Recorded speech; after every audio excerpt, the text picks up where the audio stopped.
Alright, let's talk about the difficulty in Hollow Knight Silksong. Since the game is released, there's been a ton of discourse around the difficulty of this game. From having trouble with the traversal and new pogoing system, to bosses with tons of ad spawns, to many enemies hitting for 2 hits of health instead of 1. There is definitely a case to be made that Hollow Knight Silksong is too difficult. People have also noted that the runbacks to bosses are excessively long sometimes, and a complaint that I have is a ton of the enemies are flying enemies in this game, and they're just obnoxious to try and land hits on sometimes. But honestly, Team Cherry know exactly what they're doing here. The trap on the bench in Hunter's March is a great example, or the bear traps in Greymoor, or the enemy density in really tight spaces. All of these choices are specifically designed to irritate you, but also challenge you. Sadly, it has gotten so bad that some people have made a mod to make all enemies only deal 1 damage in the game, and honestly, I think that sucks. I just beat the first Hollow Knight a couple weeks ago, and I didn't really run into any roadblocks that took me more than 2 hours. Other than Pier Vessel in Pantheon 4, I had to practice him a number of times and then step the hell up when it mattered most at the end of P4 to finally beat him. I died at the end of P4 a handful of times before finally getting it, but Pantheon 4 is about as endgame as it gets in that game. That is pretty much the ultimate achievement outside of P5. It's super late in the game when you have every tool at your disposal. In Silksong, people are getting hard stuck at the Beast Fly. How do I know this? Because on my other channel, I've been making boss guides for people, and the comment section is full of people talking about how the boss fight is just pure RNG and there's nothing you can really do to beat it. Now look, I get it, RNG sucks, and sometimes you just get a really unforgiving wave of ads at the wrong time, but that is the nature of this game. At the end of the day, as much as people may not want to accept it, this is a skill issue. And before people freak out, I too have died a ton in this game. I didn't lose my soul in Hollow Knight a single time, and I have lost my silk twice in Silksong already, despite only being about 25 hours in. And even without losing my silk, I've definitely died in Silksong more than I ever died in Hollow Knight, which is crazy to think. There's no doubt that Silksong is a much more difficult game than Hollow Knight, but the discussion for this video is if it is too hard. Back to the Beast Fly, other gamers out there have beaten this boss without much issue. It just comes down to learning the mechanics of the fight and adapting on the run. I know this is easier said than done, but that is a big reason that I make my guides. I don't think I'm a super good gamer or anything, but I am able to recognize boss patterns and then explain strategies for the average person to use to hopefully overcome a difficult boss. I'm not some guy that is going to no-hit every boss and just be like, do what I did, just be a cracked gamer. So the point I'm making is this: with all the boss fights I've played thus far, they are all fair. Tough, but fair. They all have recognizable patterns that you can learn and adjust to. As for the constantly spawning ads in many boss fights, I know a lot of people say this is artificial difficulty, but it is just another obstacle that you have to try to overcome. It's a skill check, whether people want to admit it or not. Boss fights are much more than just dealing damage to the boss and avoiding attacks. You also have things like health and silk management. After some attempts, if you know an ad wave is coming, save your silk so that you can take those ads out quickly, or use the new tools that you have at your disposal like trip mines or throwing knives. These things are in the game for a reason. The game is designed around the assumption that players are going to have to lean on these tools at some point to deal with enemies. Yes, the best players in the world are not going to need these. They are talented enough to take out enemies through sheer mechanical skill, but the average player is going to have to crutch on these things, and that's perfectly okay. Again, the game is designed around these tools being available to the player. Sekiro is another Souls game that I've played, and I actually platinumed that game. It is unforgiving, but when you master the game, it becomes pretty easy. I beat the entire game in a 5-hour playthrough because by my 5th playthrough, I knew all the boss moves and had all the tools available to me, and these tools were vitally important. I was hard stuck on an optional boss early in that game, and he was in a very tight space, so it was extremely difficult to telegraph its attacks. I wound up crutching the hell out of the flaming axe to build his posture, so I essentially cheesed him, but also not really. I used the tools available to me that the game provided. I cannot rely on skill to beat games. I have to use my brain and strategize with what works best for me and my playstyle. Sekiro is a great comparison for Silksong because everyone has the same base tools, the same base crest, but you can go do side questing to power yourself up. You can find tools that may aid you for certain boss fights. You can do a ton of side questing and exploring to make yourself more powerful. I'm 25 hours into Silksong and I've done tons of side questing. I'm barely into Act 2 and I'm currently hard stuck at an incredibly difficult part for me.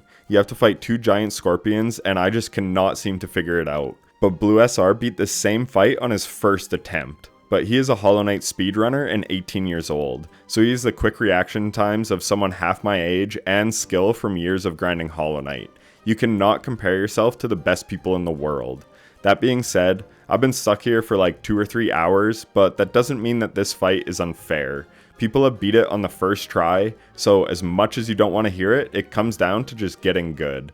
I had some very talented players watching my streams of Hollow Knight a couple weeks ago, and they were actually in my stream when I was on that part, and they said yes, it was tough, but they were able to beat it. So no, it's not impossible. You just have to figure out a strat that works for you. But the beautiful thing about these games is they are not linear. You can just stop if you're hard stuck somewhere and go and do something else. If you're like me and like side questing, then you can go strengthen your arsenal. I got another mask, so now I have 7 for that fight, and that could be the difference between beating that fight or failing. I also went and got the double jump, which will help me stay airborne to avoid the attacks from the 2 scorpions. If you want to see if I can beat this fight, come check me out on Twitch at itstizzle7, I'll be streaming Silksong all week. But back to powering up, in Hollow Knight, I actually brute forced Coliseum 2 knowing I was way underpowered. I didn't have double jump yet, but I was determined to beat that part anyways, and you know what? Through sheer force of will, I beat it.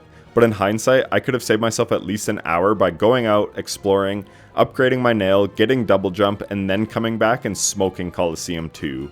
Again, the game provides you with these methods. You couldn't increase your damage dealt in Sekiro, but you could use the tools that you found through doing side quests. Which brings me to the main point.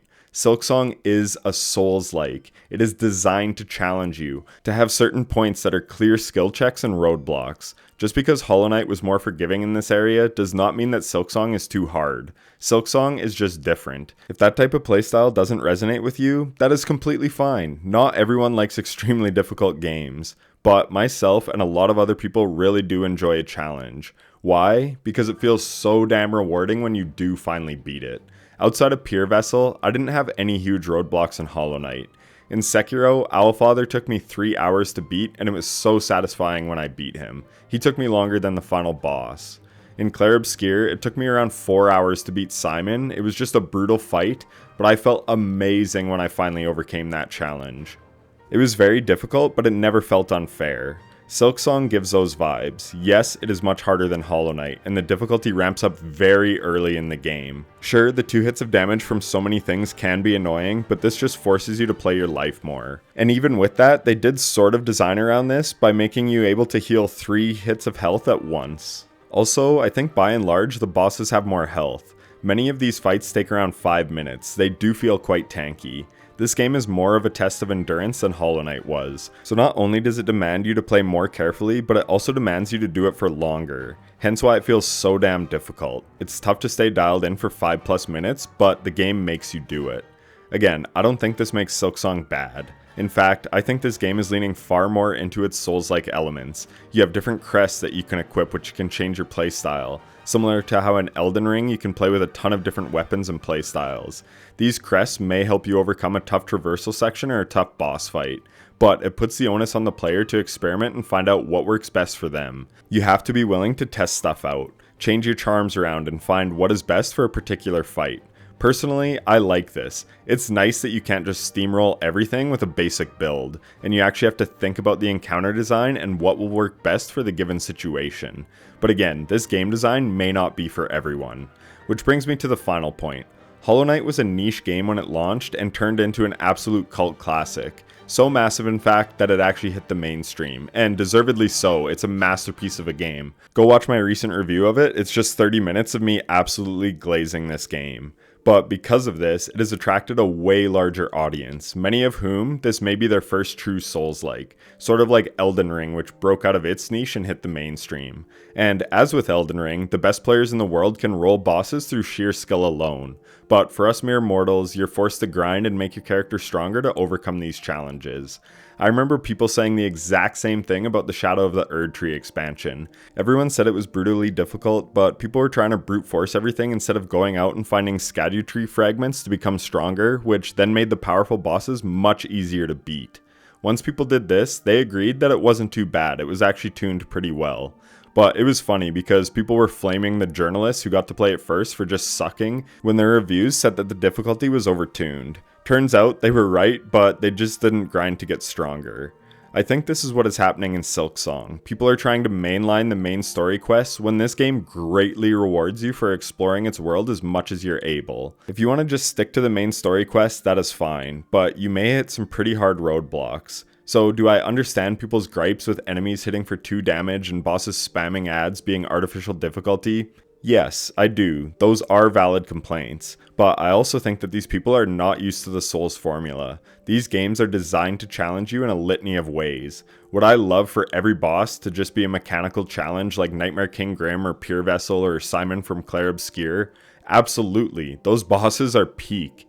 Excellent boss design. I do find some of the bosses like Beastfly to be more annoying than difficult, and you're more just relieved than feeling accomplished when they're done, but that doesn't invalidate their difficulty. It just forces you to adapt and overcome. I am sure there are some NKG or PV bosses on the way in Silksong, but you have to get through some of the annoying bosses to reach that point, and I think that's fine. The annoying bosses will make you better at the game whether you like it or not. My take is this: no, Silksong is not too difficult, and I hope that Team Cherry doesn't nerf things to appease the masses. These games are fun because of their challenge, even if that challenge can feel annoying or borderline unfair sometimes. It's extremely rewarding when you finally overcome that challenge. I think the worst thing they did was ramp up the difficulty a little too early. It would definitely be better to let players get their feet wet first. I think Sekiro did a good job of this. That being said, maybe the early game is easy and it's only going to get even harder. If so, then props to Team Cherry for making one of the most difficult Souls games out there. Time will tell on that, I guess. Anyways, that's it for the video. We're nearing 1,000 subscribers, so if you would be so kind as to hit the sub button so we can hit that milestone, it would be greatly appreciated. Come check me out on Twitch at itssizzle7 if you want to see me play Silksong live. And finally, let me know down in the comments if you're enjoying Hollow Knight Silksong. Personally, I adore this game. It's different than Hollow Knight in a lot of ways, and some people may like that, while others may have wanted something more akin to a Hollow Knight 2, but for me, I really appreciate the changes. But that's going to do it from me. Thanks for watching to the end if you're still here, it means a lot. I'll catch you in the next one. Take care.